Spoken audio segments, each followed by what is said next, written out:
What's good, you guys? Welcome back to my channel. I'm Zamir from XCC Tunes. In this video, I'm going to show you guys how I use track preset to improve my workflow in Cubase. Okay, so there are multiple ways that you can use track preset, but most of the time I use it for audio recording. For example, I have a track preset saved for vocal recordings. You can call up track preset by going to this icon here, click on it, and you can see a bunch of track preset which was already pre-saved for you. And there are also the track preset that you have saved. For example, here vocal recording is the track preset that I have saved. Whenever I want to record a vocal, I just go to the track preset and just double click on it like this. So I have this audio track which is assigned to the input channel 2. This is the channel that I plugged in my mic, and then I have these inserts effects which I use most of the time when I'm recording a vocal. So I have a auto tune and a delay plugin, slapback delay. Let me show you how I save this track preset, right? So I'm gonna add an audio track. I'm gonna select the input and I'm gonna call this guitar recording. So the guitar recording, I'm gonna add the effects that I want. So let me go with the VST amp rack and delays. Okay, and so let's say I'm happy with these effects now, right? Go to the EQ and maybe I can roll off some of the low end, and now I'm going to save this preset. I'm going to just right click on it and go to save track preset, and I'm going to call this, I'm going to save the track preset with the same name as the audio track, which is guitar GTR recording. Okay, now I've got this guitar recording track preset saved. I can quickly call up the track preset by going to this icon here, and yeah, here we go.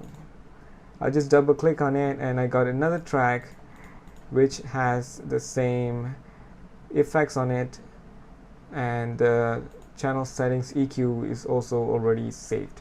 So this is really useful when I'm tracking audio track, guitar, vocals, or any audio track for that matter. The other way that I use track preset is when I'm designing a sound. For example, I have a kick sound which I have designed it, but then maybe for that particular track I don't want to use that kick drum, but I like the sound of the kick. So then I will save that kick as a track preset, and I can call that track preset the next time I'm working on another project. The next time if I want to produce a beat and if I'm looking for a kick sound, I can go and check out the track preset that I have saved and see if that kick drum matches the sound that I'm looking for that particular beat or music. Okay, let me show you how I do that. I'm gonna find a kick drum here. Okay, let's say I like this kick, and I'm gonna rename this kick, and this is a sampler track. I'm gonna go to the insert effect here, add some distortion maybe.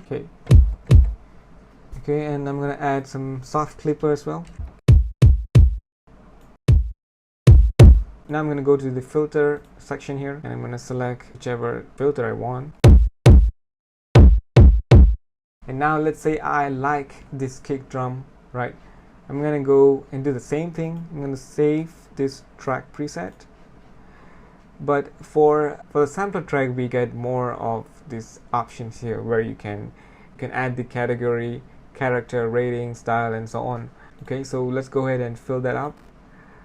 Okay, now I have these drums for the category, and the character I'm gonna go with mono, single, modern, distorted, process, bright, warm, attack, fast attack, and then when I hit OK, and here I'm going to rate most of the sounds that I've designed. I'll rate it as 5.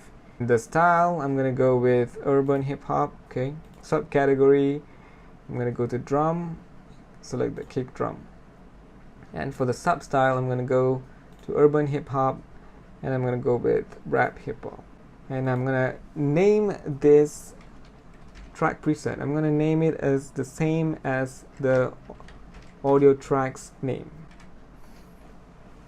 Right, now hit OK, and I have this kick track preset already being saved. Now if I delete this, I'm going to go to the track preset list here, and I'm going to clear this and type in kick punch. Okay, so if you notice here, here's the rating that I just added. so that's mine. The other punch kick is not the kick that I designed, so I'm gonna double click on this and voila, I got this kick. So that's it for today, guys. I hope you find this video helpful, and if you guys did, in kick, okay, this is the rating that I just added, so that's mine. The other punch kick is not the kick that I designed, so